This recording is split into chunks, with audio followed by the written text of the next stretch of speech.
I think Damien, let me know when we're ready to go. Okay.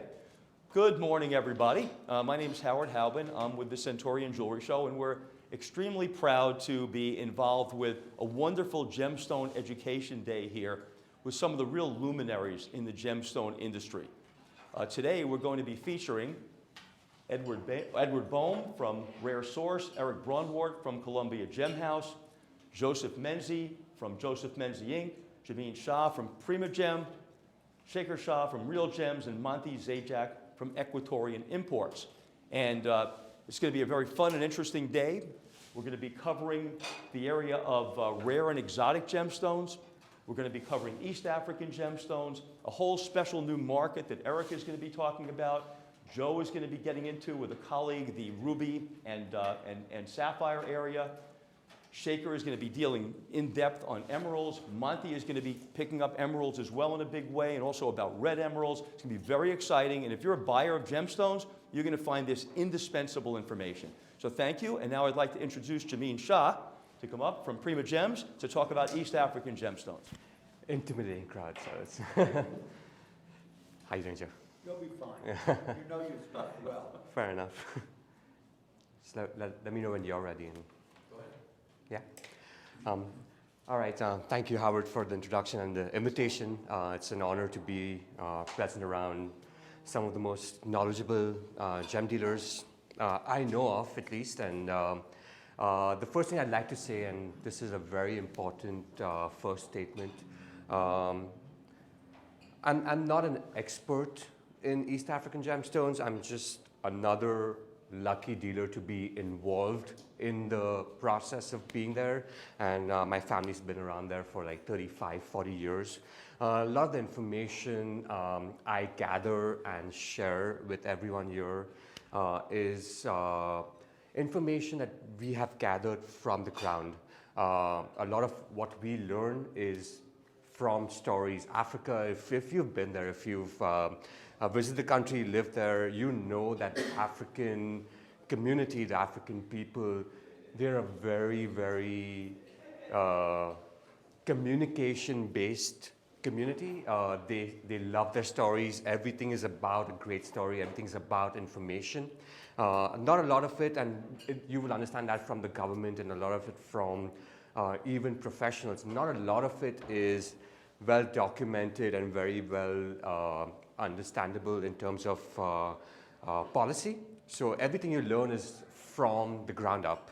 And that's what I want everyone to understand is Africa is based on what you hear from the people, what you hear from the miners, what you hear from the community, not as much as the government policies and not as much from the professionals, because they're looking at it from a very top-end perspective, which is not always very relatable to the ground itself and what's happening at the source itself. So coming to East Africa and the gemstone trade, as everyone probably knows in the room and everyone watching knows, East Africa has become the most important source of colored gemstones in the last 10 years. You've seen this rise in East African gemstones, just like you saw in the 70s with Burma and the early 90s with Brazil. East Africa has become a prominent area. It started very much with Kenya back in the 2000s. In the 70s, 80s, 90s, Kenya was always there, present with Savarite, present with other gemstones coming out of Kenya. A lot of Tanzanite coming into Kenya back in the day before we saw Tanzania open up in the early 2000s. Over the last couple of decades, East Africa has been the most important source of some of the most high-end semi-precious gemstones. Tanzanite being obviously the premier gemstone coming out of East Africa. Everyone wants to know what's going on with Tanzanite, how is the prices, what's the market like, because if you're a colored gemstone dealer, apart from your three big gemstones, the ruby and the sapphires, Tanzanite is your #1 selling or at least talked about gemstone. So let's start this conversation about gemstones with Tanzanite being the forefront, the center of attention. Tanzanite over the last 2 years has been in a very interesting situation. There's been turmoil with Tanzanite 1 closing down a year and a half ago. So the biggest supplier of Tanzanite over the last year and a half has not produced any Tanzanite. Tanzanite 1 was supposed to be 60% of the Tanzanite production in the Merilani Hills, closed completely. And there's been a lot of small miners who have kind of tried to take over a little bit of the production, take over a little bit of the supply chain. But obviously, when 60% of a gemstone producer closes down, there's got to be changes. There's got to be different communications and different things going on in the market. The number one thing, obviously, that we've seen because of that is that the dealers in Jaipur, who are the biggest suppliers of Tanzanite in the world, have kind of, gone back into their vaults, into their stock. One of the things that they say is there's about 10 to 15 years of Tanzanite left over in Jaipur for the next generation or the next couple of decades at least. That's how much production has been happening in the last 40 years. Stability in the market is a very important aspect for a lot of dealers. If you're a buyer, if you're a seller in the real world, stability of pricing is very important. And when prices spike up and down, it's not good for the entire market. So when Tanzanite 1 closed down, we were expecting a huge spike. We haven't seen one yet because of the stability in production over the last 30, 40 years and the backstock available. But what you're going to see over the next 2 or 3 years is a lot of talk from the government in Tanzania, who, by the way, are seeing that as a national treasure. So they are seeing Tanzanite as one of these important gemstones that they need to protect as much of it coming out now to understand and get the best value for their production from their country. So when this mine is closed down, the government now is saying, you know what, we will figure out a better system. We will figure out a better way to channel the flow of Tanzanite. Over the last 10 years, there's been more Tanzanite exported out of Kenya and Jaipur than it is out of Tanzania. So there's a lot of smuggling going on that the government wants to curb down and stabilize the pricing of this commodity gemstone, which is the most important thing that we will see in the next 2 or 3 years, is a more stable outflow of Tanzanite, a more stable pricing structure of Tanzanite. And this will get a lot more confidence in the buyers, because once a gemstone is more stabilized, once a gemstone is more controlled by the government and more bigger authorities, you will see a nice stable flow of pricing, quality, and sizes, which you will see in your stores. So that's the most important thing that comes out of the Tanzanite market. You should buy with confidence. There is no problem with buying Tanzanite. There is no real, I would say, we need to panic at this point of time. So I would say that Tanzanite is your premier source from Tanzania, from East Africa, and it's one of those gemstones that's here to last. Moving forward from Tanzanite, the few important gemstones coming out of East Africa that have been very popular over the last couple of years, and maybe a couple of decades now, is spinel. East African spinel, the Mahenge spinel, has been a game changer in a lot of ways from the last 10 years. Spinel has gotten back on the market, on the map, and everyone is talking about spinels. You will see as your clients come in, they will have a lot more knowledge about spinel as a gemstone. They will come in looking for spinels, talking about spinels and the values. It is an important gemstone. Unfortunately, very little production in the last 5 or 7 years. Prices have skyrocketed for this gemstone, especially when you talk about spinels from East Africa, from the Mahenge region in particular. You talk about gray spinels from Mozambique, a lot of different colors coming out of other areas in Tunduru. There is purples and lavenders and blues coming out of a lot of different areas in Tanzania and Mozambique. But the Mahenge spinel has been the game changer. When it was discovered, it was 2008, 2009. The market completely changed for this gemstone. And I'm not going to get into the details of the values and what really is going on in terms of production, but for you guys to know as vendors, it is a gemstone that is durable. It is a gemstone that is beautiful in color. It is a gemstone that is very popular and very, very well respected. So it's a gemstone that a lot of your clients will love to see in your stores, love to see as a product, because it is one of those after ruby, emerald, and sapphire. In terms of hardness, 8.5 on the Mohs scale.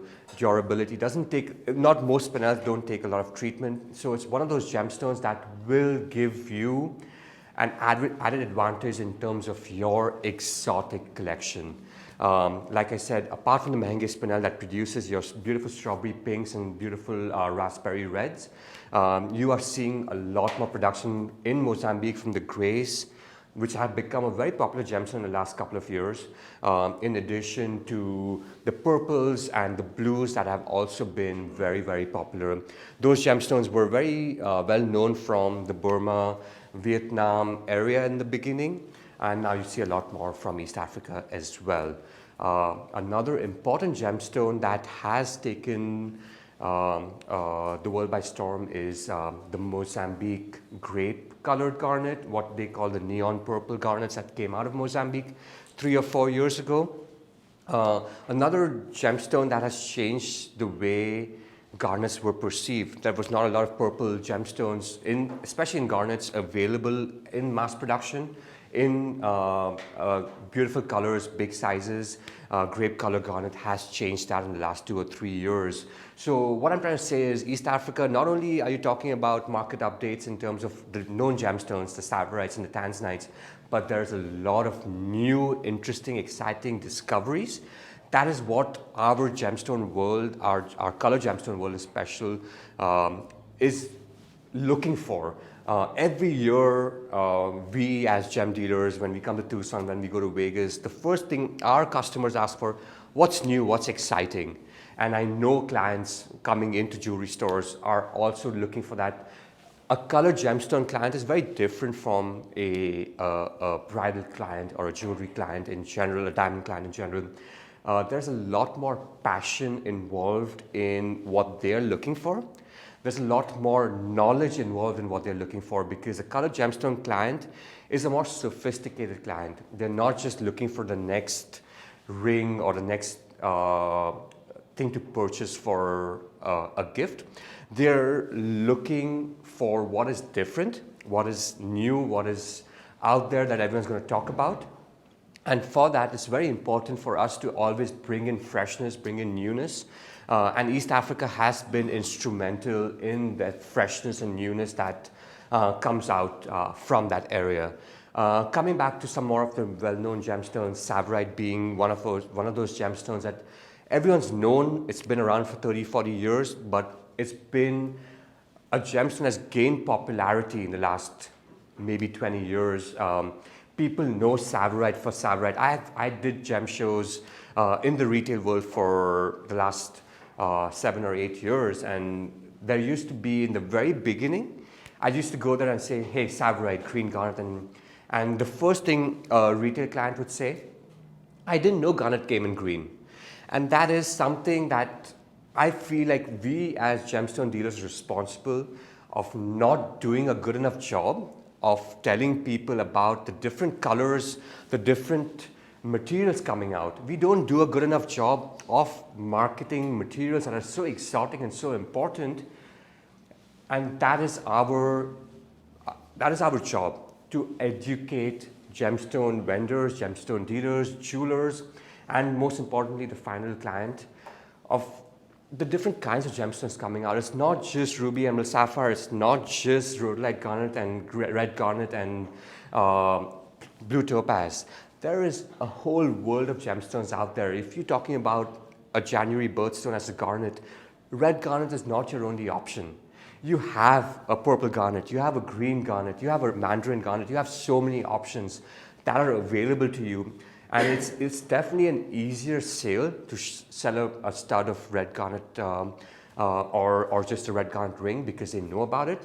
But think about the upsells, think about the upgrades, think about the difference that you can bring to your store by offering just something different, something more exotic, where a customer cannot easily compare, a customer cannot easily find in the next street, and that brings you the advantage that no other gem store or jewelry store would have, and that's what is important as gem dealers and as jewelry retailers, to get that exoticness, to get that gemstone that is different from someone else that can sell the same gemstone. Savarite has been a popular gemstone for, like I said, 30, 40 years. Popularity has grown in the last 10 years, and you see a lot more acceptance. Back in the day, Savarite had to be that forest green color, and people would pay the top dollar for the deepest, darkest shade one, is what we call it in the industry. But over the last 5 or 7 years, the mint garnets, the lighter Savarites, especially in the European market, have been actually more in demand than the deep green Savarite, mainly because of the brilliance, the brightness that Savarite in general brings you. Savarite is one of the most refractive garnets available apart from Dimantite and Mandarin. Savarite has a very high refractive index, and the brighter, the more brilliant colors have been getting popularity. Number one, because they don't demand the same high price points as Savarite do, but they bring you the brilliance that enhances the color and refractive index of a Savarite or a mint garnet already.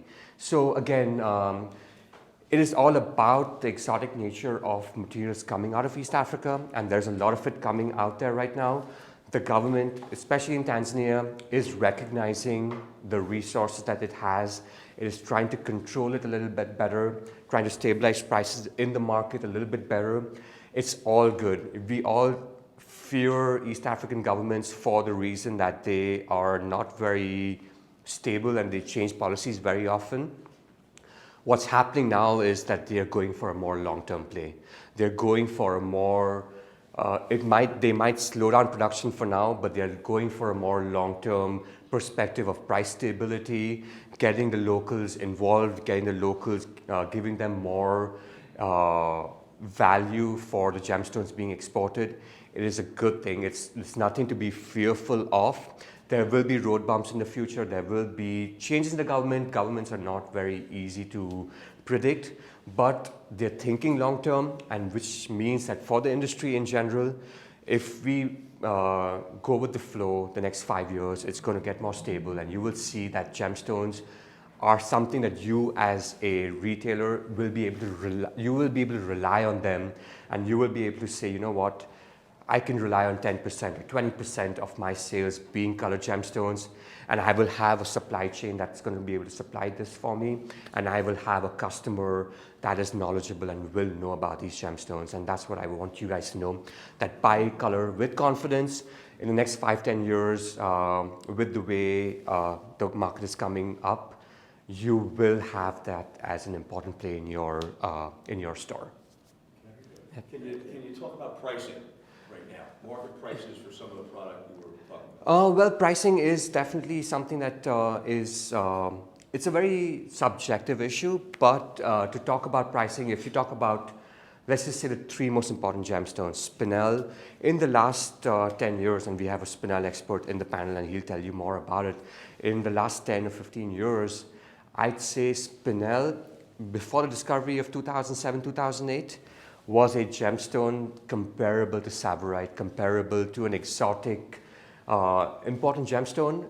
But in the last 15, 20 years, now you're comparing spinel to ruby. You're comparing spinel to the big guys. The prices have jumped from, I just want to throw out numbers. If it was a $100 gemstone, say, prior to 2007, that gemstone has gone up $500 to $600 after 2007.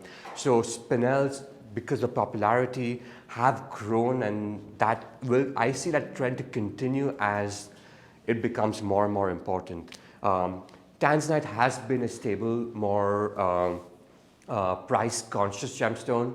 What I feel about Tanzanite, this is my personal opinion, is that when Tanzanite jumps above a certain level, demand goes down. And we've learned that the hard way as tanzanite dealers. We try to overprice it. Tanzanite is one of those gemstones that is so underrated in my personal opinion. Top colored, beautiful blue colors that you don't see very often in any other gemstone.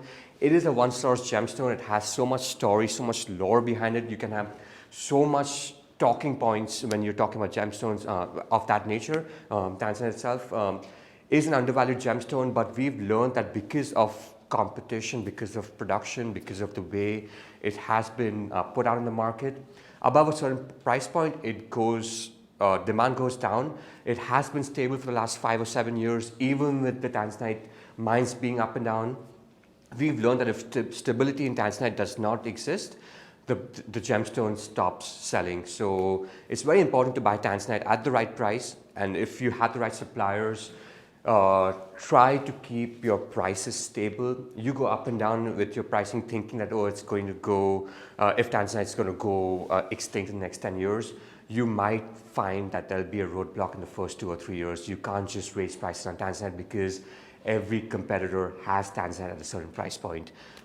So tanzanite pricing per carat right now, what's the core range? So the core range, and I don't want to spoil business for the supply chain, but I will say in retail, and I'm talking about retail in terms of final brick and mortar store. In Africa, I have first-hand knowledge because we own a lot of stores that sell to tourists, and we sell tanzanite between $1,000 to $1,500, depending on the shape, size, color, and everything else to do with tanzanite. But that is what we do personally in our retail stores. $1,000 to $1,500 has been that range. And it all depends on what you're providing with your tanzanite. Are you providing a certificate? Are you providing a guarantee on the stone, on the setting? It all depends on all of those factors. That's where you upsell tanzanite. Yes, Charles? That 1,000 to 1,500, is that per carat or and for what size? Thank you. That's 1,000 to 1,500 is per carat. Tanzanite, strangely enough, it's more to do with color than size, because tanzanite is one of those stones that's actually available very easily in bigger sizes too. The size does not matter as much up to about 20 carats. Anything above 20 carats, the size doesn't matter in addition to color. But between the 20 and 5 carat range, that's what my price points I was talking about, is the 1,000 to 1,500 range. And that is for top color, beautiful cuts, and those sizes. Thanks for asking that question, yes. Which countries are you selling in? Tanzania, Kenya? In terms of where we have our retail stores, is all Tanzania. And apart from that, obviously, we do wholesale in the US. 90% of our business, obviously, is wholesale, and we do most of it in the US, a little bit in Europe. The stores, and the reason why I said that I'm basing my retail prices on the stores that we sell in, that's because I don't want to just extrapolate numbers that I don't know of myself. Yes, Joe? Yeah, we see in the U.S. a little bit of an upswing for untreated tanzanite, Yes. natural tanzanite. So what makes it natural? It doesn't sustain a treatment process? That's actually a very good question, Joe. And untreated tanzanite generally is a different color than blue. Mostly you see a lot of pinks, you see a lot of greens, what they call peacock in the industry sometimes, or just blue-green colors. There's yellows and browns and goldens. It's a very, very fine line where you need to know your supply chain when you're selling an untreated natural blue tanzanite. And I'm glad you asked that, because there is a very few labs in the world that actually will certify a natural blue tanzanite. So you want to be very careful when you say that you're selling a natural blue tanzanite, unless you have a certificate or backing to actually support your claim. Because if you go to one of the more popular labs, they will most likely identify your tanzanite, if it's blue, as heated, or they might say that they do not know whether it's heated or not. They will most likely not actually certified unheated unless there's a couple of labs that will, and you have to spend a lot more money to get that done. And there's no real way that you can go into a microscope like sapphires, right? If you have a heated blue sapphire, you can go into a microscope and a seasoned, experienced gemologist will be able to tell from the inclusions whether it's heated or not. Tanzanites, most of them are very, very, very clean, and it's very hard to tell from the inclusions because the treatment is very low heat.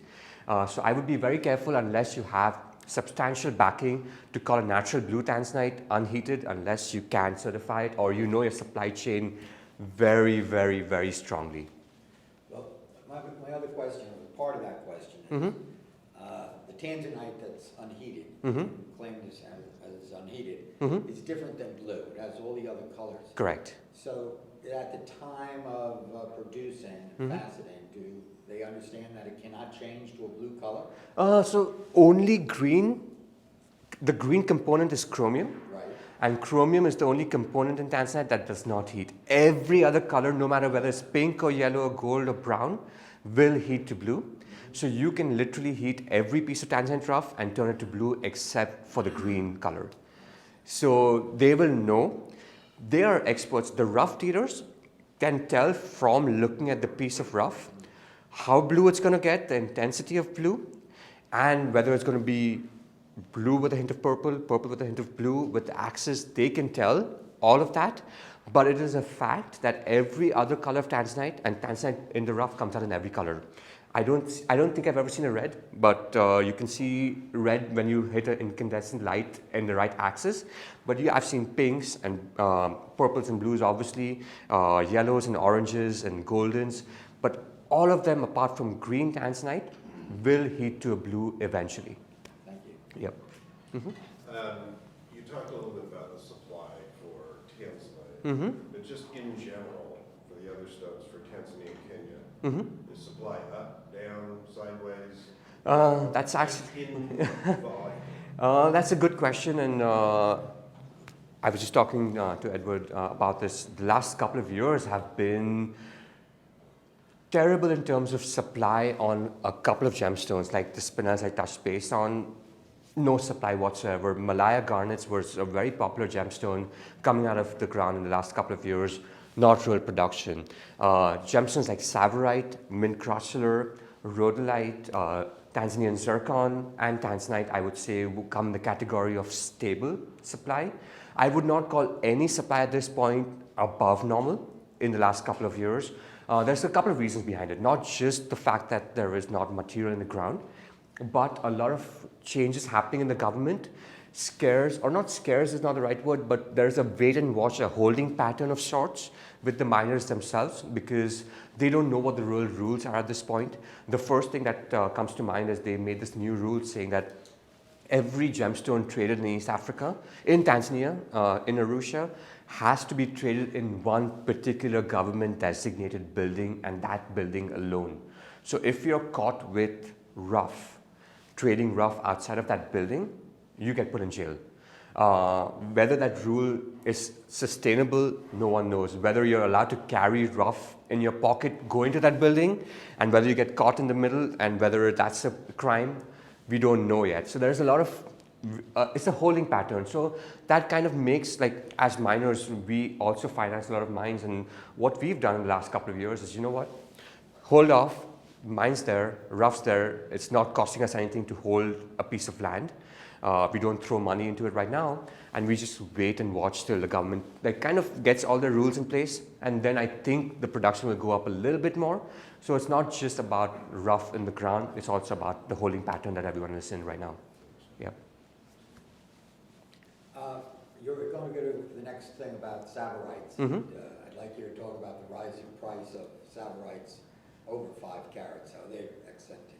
Oh, absolutely. And savarite, in my personal opinion, the price rise right now is not really the rise that you're seeing because of any other reason except for the fact that it should have risen a long time ago. Savarite in general is one of the most complete gemstones, right? It's doesn't take a treatment. It is very durable. It's a garnet. It has the brilliance that comes out of what garnet gives you. It's available usually if you buy a very high-end Savarite in nice, clean materials as well. So what I feel is Savarite is actually getting the respect that it should have gotten 10, 15 years ago. We always have undervalued Savarite in my opinion, and that price rise for getting a gemstone that really you can't very easily acquire. Even in the 5 carat that you mentioned, you couldn't really go, we have the biggest gemstone in the world, and you couldn't go to more than a handful of booths that will sell you a nice, well-cut, clean 5 carat Savarite. And that is not true for very many gemstones. And so I feel like the price rise is really the gemstone getting its fair share and the due respect that it deserves. And if you're looking for 10 carat or 15 carat, how difficult would that be? Numbers are difficult because there's a lot of production that's been held, and a lot of dealers who don't really want to sell Savarite. I wouldn't if I had the holding power. Savarite would be one of those gemstones. I'd be like, you know what? When I get the right price, the fair price, I would sell it at that point only.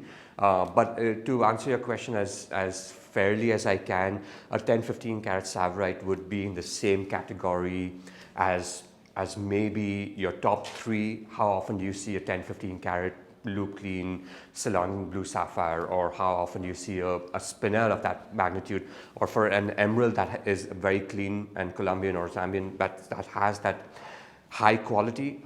It's the same exact, or maybe even more rare in some cases. Yep, yep, absolutely. Any additional questions? Yes, sir. How much would you say Savarites have gone up in the last 3 years?